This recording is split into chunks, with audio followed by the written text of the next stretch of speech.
আরজিকর কাণ্ডের জের, চিকিৎসক সুরক্ষায় জাতীয় টাস্ক ফোর্স গঠন সুপ্রিম কোর্টে আরজির মামলার শুনানিতেও নাম উঠল আরজিকর হাসপাতালের প্রাক্তন অধ্যক্ষ সন্দীপ ঘোষের। প্রধান বিচারপতি ডিওয়াই চন্দ্রচূড় ঘটনার পর হাসপাতালের প্রাক্তন অধ্যক্ষের ভূমিকা নিয়ে প্রশ্ন করেছেন।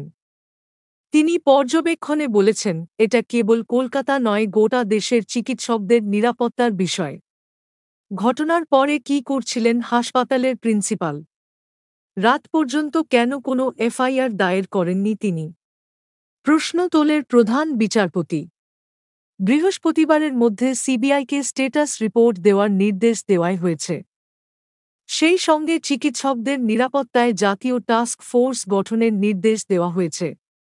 এই টাস্ক ফোর্স গোটা দেশে চিকিৎসকদের নিরাপত্তা সুনিশ্চিত করবে।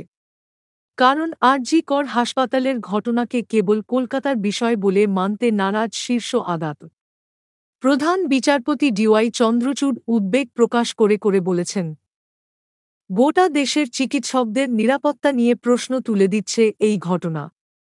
সুপ্রিম কোর্ট এই মামলার পর্যবেক্ষণে প্রধান বিচারপতি জানিয়েছেন, ঘটনা ঘটল ভোরে আর এফআইআর দায়ের করা হল রাত 11:45।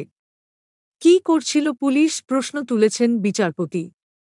আইন শৃঙ্খলা পরিস্থিতি একেবারে ভেঙে পড়েছে।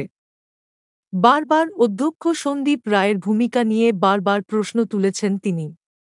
কিভাবে পদত্যাগের কয়েক ঘণ্টার মধ্যে অন্য মেডিকেল কলেজের অধ্যক্ষ পদ পেয়ে গেলেন, তা নিয়ে প্রশ্ন করেন প্রধান বিচারপতি। ঘটনার পরে কিভাবে আত্মহত্যার কথা বলা হলো পর্যবেক্ষণে বলেছেন প্রধান বিচারপতি।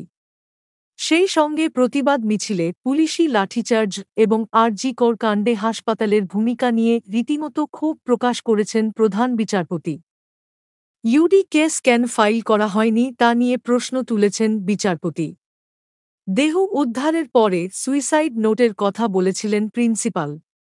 কেন পরিবারকে দেহ দেখতে দেওয়া হয়নি? তীব্র প্রশ্ন করেছেন প্রধান বিচারপতি।